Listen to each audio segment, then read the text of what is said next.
എല്ലാ വിദ്യാർത്ഥികൾക്കും പുതിയൊരു വീഡിയോയിലേക്ക് സ്വാഗതം. ഈ വർഷത്തെ LBS പാരാമെഡിക്കൽ ഡിപ്ലോമ കോഴ്സുകളായിട്ടുള്ള DPharm, DHI, DMLT ഇതുപോലെ വിവിധ ഡിപ്ലോമ കോഴ്സുകളിലേക്കുള്ള പ്രവേശനത്തിൻ്റെ ഭാഗമായിട്ട് SC, ST അതുപോലെ PWD അതായത് പേഴ്സൺ വിത്ത് ഡിസബിലിറ്റീസ് വിഭാഗങ്ങളിലായിട്ട് ഒഴിവുള്ള സീറ്റുകൾ ഫില്ല് ചെയ്യുന്നതിന് വേണ്ടിയിട്ടുള്ള സ്പോട്ട് അലോട്ട്മെൻറ്റ് നാളെ രാവിലെ 11 മണി വരെ LBSൻ്റെ ജില്ലാ ഫെസിലിറ്റേഷൻ സെൻറ്റേഴ്സിൽ വെച്ച് നടത്തുന്നതാണ്. നിലവിൽ ഏതെങ്കിലും കോളേജിൽ ജോയിൻ ചെയ്തിട്ടുള്ള വിദ്യാർത്ഥികൾ NOC സർട്ടിഫിക്കറ്റ് കൊണ്ടുപോവേണ്ടതാണ്. അതുപോലെ തന്നെ ഇതുവരെ അലോട്ട്മെൻ്റ് ഒന്നും കിട്ടാതിരുന്ന വിദ്യാർത്ഥികൾ അതുപോലെ അഡ്മിഷൻ നേടാതിരുന്ന വിദ്യാർത്ഥികൾ ഈ ഒരു അലോട്ട്മെൻറ്റിൽ പങ്കെടുക്കുന്നുണ്ട് എങ്കിൽ വിദ്യാർത്ഥികൾ നിങ്ങളുടെ ആപ്ലിക്കേഷൻ ഫോമിൻ്റെ പ്രിൻ്റ് ഔട്ട് അതുപോലെ തന്നെ അലോട്ട്മെൻറ്റ് കിട്ടിയാൽ അടക്കാനുള്ള ആ ഒരു ഫീസ്, അതായത് നിങ്ങൾക്ക് 100 രൂപയായിരിക്കും ഫീസ് വരിക. അപ്പോൾ ഇത്രയും അത് നിങ്ങൾ ഈ ഒരു ഓൺലൈനായിട്ട് അടക്കേണ്ടി വരും. അതുകൊണ്ട് തന്നെ ഡെബിറ്റ് കാർഡോ ക്രെഡിറ്റ് കാർഡോ UPI വഴിയോ നിങ്ങൾക്ക് ഈ ഒരു ഫീ പേയ്മെൻറ്റ് ചെയ്യാൻ സാധിക്കുന്നതായിരിക്കും. അപ്പോൾ നാളെ രാവിലെ അതായത് ജനുവരി 9-ാം തീയതി രാവിലെ 11 മണിക്ക് മുമ്പായിട്ട് വിദ്യാർത്ഥികൾ LBSൻ്റെ ജില്ലാ ഫെസിലിറ്റേഷൻ സെൻറ്റേഴ്സിൽ നേരിട്ട് ഹാജരായിട്ടോ അല്ലെങ്കിൽ നിങ്ങൾക്ക് പകരമായിട്ട് മറ്റൊരാളെ ഓതറൈസേഷൻ ലെറ്റർ നൽകിക്കൊണ്ട് അവരെയോ അയക്കാവുന്നതാണ്. അതിനുശേഷം നിങ്ങൾക്ക് നാളെ രാവിലെ 11 മണിക്കാവും നിങ്ങളുടെ പേര് രജിസ്ട്രേഷൻ ചെയ്യുകയും ഇങ്ങനെ രജിസ്ട്രേഷൻ ചെയ്യുന്ന വിദ്യാർത്ഥികളെ, അതായത് നിങ്ങൾ ഏതെങ്കിലും ഒരു LBSൻ്റെ ജില്ലാ ഫെസിലിറ്റേഷൻ സെൻറ്റേഴ്സിൽ പോയാൽ മതി, എല്ലായിടത്തും പോകണമെന്നില്ല. ഏതെങ്കിലും ഒരു സ്ഥലത്ത് മാത്രം നിങ്ങൾക്ക് എവിടെയാണോ പോകാൻ സാധിക്കുക അവിടെ മാത്രം പോവുക. അപ്പോൾ അവിടെ പോയിട്ട് നിങ്ങൾക്ക് നിങ്ങളുടെ പേര് രജിസ്ട്രേഷൻ ചെയ്ത് ഈ ഒരു അലോട്ട്മെൻറ്റിൽ പങ്കെടുക്കാവുന്നതും നാളെ ഉച്ചയ്ക്ക് 12 മണിയോടെ തന്നെ നിങ്ങൾക്ക് നിങ്ങളുടെ അലോട്ട്മെൻറ്റ് റിസൾട്ട് അറിയാൻ സാധിക്കുന്നതും അലോട്ട്മെൻറ്റ് ലഭിക്കുന്ന വിദ്യാർത്ഥികൾ നിങ്ങൾക്ക് അന്നേ ദിവസം തന്നെ ടോക്കൺ ഫീ പേയ്മെൻറ്റ് ചെയ്തുകൊണ്ട് നിങ്ങൾക്ക് ഈ ഒരു ജനുവരി 13-ാം തീയതിക്കാം വിദ്യാർത്ഥികൾ അലോട്ട്മെൻറ്റ് ലഭിക്കുന്ന കോളേജിൽ പോയിട്ട് ജോയിൻ ചെയ്യേണ്ടതും ആണ്. അപ്പോൾ വിദ്യാർത്ഥികൾക്ക് നിലവിൽ ഏതൊക്കെ കോളേജിലാണ് വേക്കൻസീസ് ഉള്ളത് എന്നുള്ളത് വെബ്സൈറ്റിൽ പ്രസിദ്ധീകരിച്ചിട്ടുണ്ട്. ഇവിടെ നിങ്ങൾക്ക് കാണാൻ സാധിക്കുന്നതാണ് ഈ ഒരു എത്രത്തോളം വേക്കൻസീസ് ഉണ്ട് എന്നുള്ളത് സംബന്ധിച്ചുള്ള ആ ഒരു ഡീറ്റെയിൽസ് വെബ്സൈറ്റിൽ നൽകിയിട്ടുണ്ട്. അപ്പോൾ ഈ ഒരു വേക്കൻസിയിൽ തന്നെ ഗവൺമെൻറ് കോളേജ് ഉണ്ട്, സെൽഫ് ഫിനാൻസ് കോളേജ് ഉണ്ട്. അപ്പോൾ നിങ്ങൾക്ക് അലോട്ട്മെൻറ്റ് ലഭിച്ചാൽ അഡ്മിഷൻ നേടാൻ ആഗ്രഹിക്കുന്ന കോളേജ് കോഴ്സുകൾ ഈ ഒരു ലിസ്റ്റിൽ ഉണ്ടോ എന്നുള്ളതും നിങ്ങൾ ശ്രദ്ധിക്കുക. അതുപോലെ തന്നെ ഇവിടെ കോട്ട കൊടുത്തിട്ടുണ്ട്. അത് PD ആണോ അല്ലെങ്കിൽ SC ആണോ ST ആണോ എന്നത് കൃത്യമായിട്ട് മെൻഷൻ ചെയ്തിട്ടുണ്ട്. അപ്പോൾ നിങ്ങൾക്ക് താല്പര്യമുള്ള കോഴ്സിൽ അല്ലെങ്കിൽ കോളേജിൽ വേക്കൻസി ഉണ്ടോ എന്നുള്ളത് കൃത്യമായിട്ട് പരിശോധിക്കുക. അതുപോലെ ഒരു കാറ്റഗറിയിലെ സീറ്റിൽ ആ ഒരു കാറ്റഗറിയിൽ ഉൾപ്പെട്ട വിദ്യാർത്ഥി ഇല്ല എങ്കിൽ മറ്റേ കാറ്റഗറിയിലെ വിദ്യാർത്ഥികളെ പരിഗണിക്കുമോ എന്നത് ചോദിച്ചിട്ടുണ്ടായിരുന്നു. അങ്ങനെ ഒരിക്കലും പരിഗണിക്കുന്നതല്ല. കാരണം ഇത് ആദ്യത്തെ സ്പോട്ട് അലോട്ട്മെൻ്റ് ആണ്.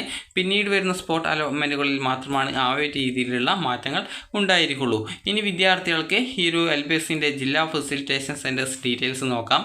13 സ്ഥലങ്ങളിലായിട്ടാണ് ഈ ഒരു LBSൻ്റെ ഫെസിലിറ്റേഷൻ സെൻറ്റേഴ്സ് ഉള്ളത്. ഒന്ന് തിരുവനന്തപുരത്താണ്, അതുപോലെ തന്നെ കൊല്ലം, അടൂർ, അതുപോലെ ആലപ്പുഴ, അതുപോലെ പാമ്പാടി, ഇടുക്കി, കളമശ്ശേരി, അതുപോലെ തൃശ്ശൂർ, പാലക്കാട്, മഞ്ചേരി, കോഴിക്കോട്, കണ്ണൂർ, കാസർഗോഡ് എന്നിങ്ങനെ ടോട്ടൽ 13 സ്ഥലങ്ങളിലായിട്ടാണുള്ളത്. ഈ ഒരു 14 ജില്ലകളിൽ, അതായത് ഒരു ജില്ലയിൽ ഏതൊരു ജില്ലയിലോ ഇല്ല. അപ്പോൾ നിങ്ങൾക്ക് ഇല്ലാതെ ആ ഒരു ഫെസിലിറ്റേഷൻ സെൻറ്റേഴ്സ് ഇല്ലാത്ത ജില്ല ഏതാണോ അവിടുത്തെ ആ ഒരു വിദ്യാർത്ഥികൾ നിങ്ങളുടെ തൊട്ടടുത്തുള്ള മറ്റൊരു ജില്ലയിൽ പോയിട്ട് പങ്കെടുക്കുക.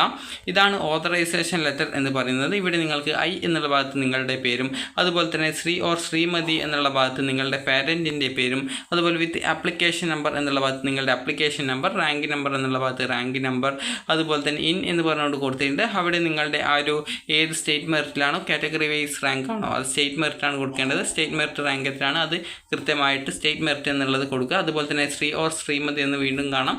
അവിടെ നിങ്ങൾ ആരെയാണോ അയക്കുന്നത് അവരുടെ പേരും അഡ്രസ്സും എഴുതുക. അതിനുശേഷം ഇവിടെ നിങ്ങളുടെ ഫോട്ടോ ഒട്ടിക്കുക. അതുപോലെ തന്നെ നിങ്ങളുടെ സിഗ്നേച്ചർ, പേര്, അഡ്രസ്സ് എന്നിവയും.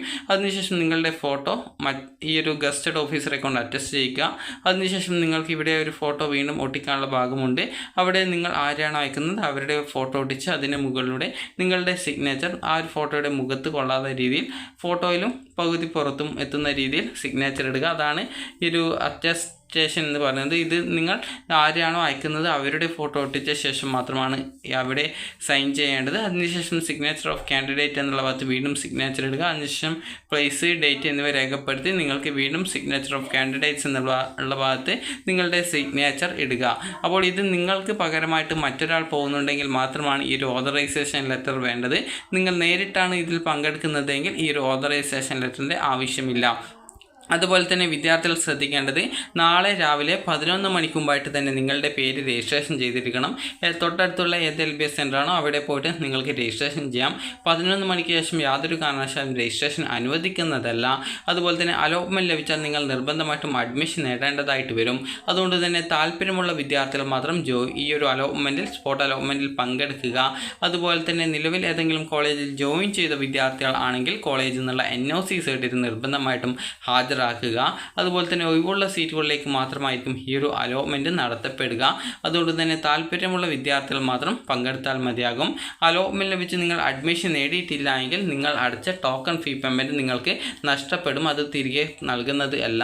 അതുപോലെ തന്നെ നിങ്ങൾക്ക് അലോട്ട്മെൻറ്റ് ലഭിക്കുന്നവർ മുൻപ് ഫീസ് അടച്ചിട്ടില്ലാത്തവർ ആണെങ്കിൽ ടോക്കൺ ഫീസായിട്ട് 10,000 രൂപയും അതുപോലെ SC ST OEC അതുപോലെ ചിൽഡ്രൻസ് ഓഫ് ഫിഷർമാൻ എന്നിങ്ങനെയുള്ള വിഭാഗങ്ങളിൽ ഉൾപ്പെട്ടവർ 100 രൂപയുമാണ് അപ്പോൾ തന്നെ LBSൻ്റെ ഫെസിലിറ്റേഷൻ സെൻറ്റർ മുഖേന ഓൺലൈനായിട്ട് അടയ്ക്കേണ്ടത്.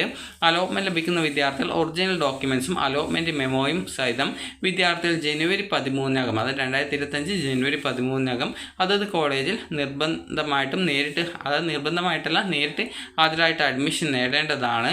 അപ്പോൾ നിങ്ങൾക്ക് ഈ ഒരു വീഡിയോ ഉപകാരപ്രദമായിട്ടുണ്ടെങ്കിൽ ലൈക്ക് ചെയ്യുക, ഷെയർ ചെയ്യുക. അതുപോലെ തന്നെ SC ST അതുപോലെ തന്നെ PWD വിഭാഗത്തിലുള്ള വിദ്യാർത്ഥികൾക്ക് മാത്രമാണ് ഇതിൽ പങ്കെടുക്കാൻ സാധിക്കുക. മറ്റുള്ള വിദ്യാർത്ഥികൾക്ക് പങ്കെടുക്കാനുള്ള സ്പെഷ്യൽ അലോട്ട്മെൻറ്റ് പിന്നീട് ഉണ്ടായിരിക്കുന്നതായിരിക്കും. അപ്പോൾ വിദ്യാർത്ഥികൾക്ക് ഈ ഒരു വീഡിയോ ഉപകാരപ്രദമായിട്ടുണ്ടെങ്കിൽ ലൈക്ക് ചെയ്യുക, ഷെയർ ചെയ്യുക. Thank you for watching.